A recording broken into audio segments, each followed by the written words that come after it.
maximum compensation of more than 800,000 ringgit.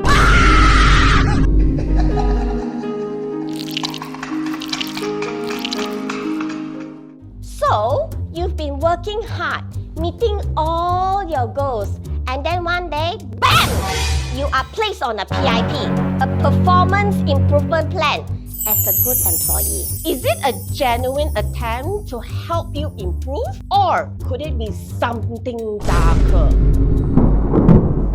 Tonight's Cerita Hantu Kerja is about a man who spent years as a top performer, but when a new boss came in, things took a chilling turn. His performance suddenly not up to standard. His reward, not one, but 2 PIPs from hell that would eventually lead to his unlawful termination.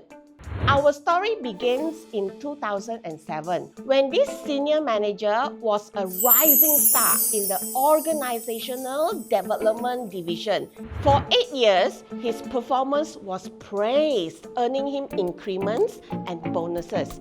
Everything was smooth until 2014. Enter the new CEO in September 2014. From that moment, the winds began to shift. In 2015, this once praised manager found himself transferred to a new department due to a restructuring exercise. In this new department, he was rated as needing improvement, and this was the beginning of his nightmare. In 2016, the manager was placed on a performance improvement plan, or PIP for short, for the first time. The company claimed his performance was slipping, but was it really? Or was this the start of the plan to push him out the door? Here's where things get tricky. He successfully completed the first PIP, but it wasn't enough.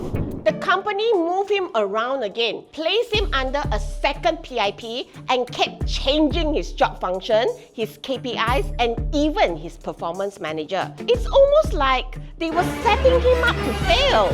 In this case, our managers was assigned tasks outside the job description and given little to no guidance. He was thrown into unfamiliar roles, all while being expected to perform miracles. After enduring 2 flawed PIPs, multiple transfer, and unreasonable expectations, the company did what it had planned all along. They fired him. The letter arrived in May 2018, citing poor performance despite the fact that he'd been set up to fail. Here's the scary part. When it comes to this particular PIP, it was found that this manager had a strong track record of nearly 8 years before this new CEO came in. The sudden drop in his performance rating was highly suspicious, especially when the company couldn't justify the constant changes in the role and the unclear KPIs. What's worse, the court noted the company seemed more interested in reducing its workforce than actually helping the employee to improve. Last, the industrial court ruled that this wasn't poor management, it was victimization. The court found that the PIPs were flawed, the transfers were disruptive, and the pressure was intentional.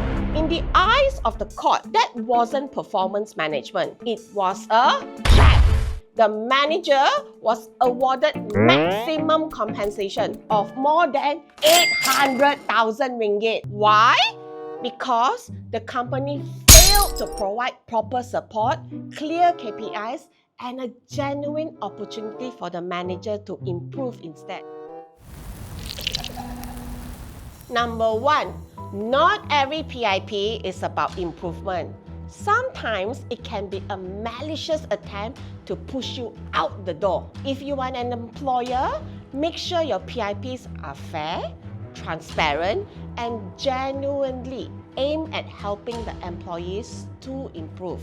Number 2, transfers and frequent changes in management can sabotage an employee's performance.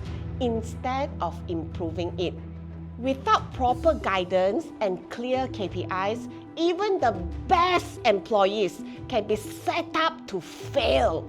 If you are the boss, be clear, consistent, and supportive. And number 3, being on a PIP doesn't always mean you are the problem. Sometimes it's just the system that is koyak rabak. If you find yourself in a situation like this, document everything and know your rights. So, the next time you hear the word performance improvement plan, don't just look at the paper. Look at the bigger picture. You might just be stepping into a trap. Thank you for joining me tonight, Cerita Hantu Kerja. I hope you've learned a thing or two about PIPs and how they can sometimes use as weapons in the workplace. Join me again if you dare for the next spooky story. Okay? Next! If you like this video, don't forget to like, share, and subscribe. Bye!